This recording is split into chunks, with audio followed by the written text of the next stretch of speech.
Look at a crowd of people from all over the world. You will see every shade of skin there is. Deep brown, warm golden, olive, and pale pink. It feels like the most basic way that humans differ, and it feels like it has always been this way. Fixed, ancient, and built deep into our kind. But that idea is almost completely wrong. Rewind the clock far enough and the colors vanish. Every shade folds back into a single one. Once, every human alive shared the same color. There was no pale, no olive, no in-between, and that one original color was dark brown. So how did a single color become a whole rainbow? The answer is written in sunlight. And it is far stranger than you would guess. It is a story about one species in the sun. And the sun decided almost everything that followed. Travel back to the very first humans. They lived under the strong sun of Africa. Early on, our ancestors were covered in fur. Beneath that thick fur, their skin was likely pale. The hair itself did the work of blocking the sun. But then something important slowly changed. Our ancestors began to lose their body fur. Bare skin helped them sweat and stay cool. It let them walk and run under the hot sun. But naked skin came with a serious new danger. The African sun blasts down powerful UV rays, and that invisible light is surprisingly destructive. It tears apart a vitamin hidden in your blood. That vitamin is called folate. Folate is essential for building healthy babies. It helps young cells divide and form correctly. Without enough of it, pregnancies can fail. So losing folate to the sun was deadly serious. Evolution needed a way to shield it fast.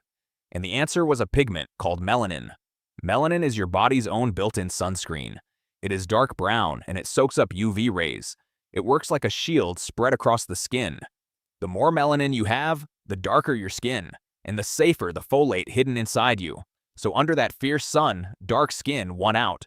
Humans with more melanin had healthier children. Those children grew up and had children too. Generation by generation, human skin grew darker, until every person in Africa was dark-skinned. Scientists say this stayed true for a very long time. For well over 1 million years, in fact. One species, one color, under one blazing sun. Picture that, every single human, the same shade. So the first humans were not pale at all. They were a deep, rich brown from head to toe. Dark skin was simply the normal human setting. It had been that way since before we were even us. But if everyone started dark, what on earth changed? The answer begins with a great journey.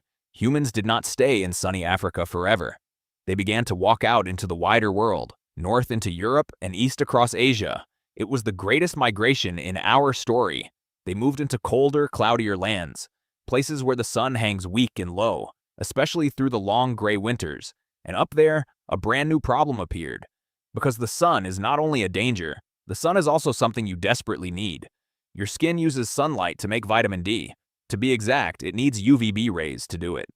Vitamin D builds strong and healthy bones. Your whole skeleton depends upon it. Without enough, bones grow soft and begin to bend. This bone disease is known as rickets. It can twist a child's legs out of shape. A weak skeleton was a serious threat to survival. Now here's the trap our ancestors fell into. Dark skin is brilliant at blocking UV light. That is wonderful under a fierce African sun, but it becomes a problem under a weak northern one. In the cloudy north, sunlight was already scarce. Dark skin blocked too much of the little that fell, so their skin could not make enough vitamin D, their bones suffered, and so did their babies. In the north, very dark skin became a disadvantage, and evolution slowly began to respond. Every so often, a child was born a little lighter. In Africa, that paleness would have been risky, but in the dim north, it was quietly a gift. Lighter skin let the weak sunlight slip inside, just enough to make the vitamin D they needed. So in the north, lighter skin was rewarded. Those people grew stronger bones and raised more children, and bit by bit, across many generations, the skin of northern humans slowly grew paler. Shade by shade, they drifted away from dark. The single human color had finally begun to split. One sky had started to paint two different peoples. What was once one had quietly become two. So skin color is really a careful balancing act, a trade-off between two completely opposite needs. You need dark skin to guard folate under strong sun. You need lighter skin to make vitamin D under weak sun. Each group landed where its own sunlight demanded. Strong sun near the equator kept skin dark. Weak sun far away from it pushed skin pale. Your ancestors' color matched their patch of sky. It was never really about beauty or race. It was about sunlight, vitamins, and staying alive. Nothing more and nothing less than that. Sunlight wrote the recipe and bodies followed it. And now comes the part that surprises everyone. You probably assume this split is ancient, that northern people have been pale forever, but the real timeline is shockingly recent. Let me introduce you to a man called Cheddar Man. His skeleton was found in a cave in Britain. He lived there about 10,000 years ago. Scientists carefully read the DNA from his bones, and what they found startled a lot of people. Cheddar Man had dark brown skin, and he also had striking pale blue eyes. One of Britain's very first people was dark-skinned. The pale Britons we picture came along much later. For thousands of years, Britain was a dark-skinned land, and it was not just one unusual ancient man. In 2025, scientists studied many ancient Europeans. They read DNA spanning tens of thousands of years. The results rewrote what most people had assumed. For most of that time, the majority had dark skin, around 63% of them in fact. Only about 8% had pale skin at all. The rest sat somewhere in the middle. Most Europeans stayed dark until very recently, until only around 3,000 years ago. Pale skin is younger than the Great Pyramids. It is younger than writing, younger than the first cities.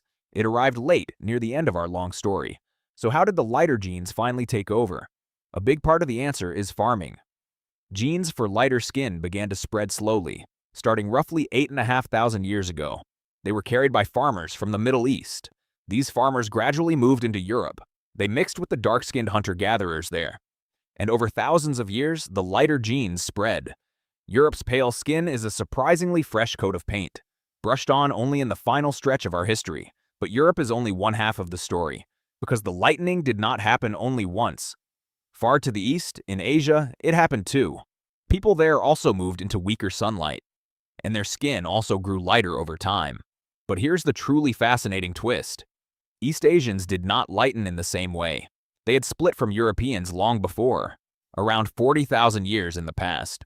So they grew lighter all on their own, through different genes and different mutations.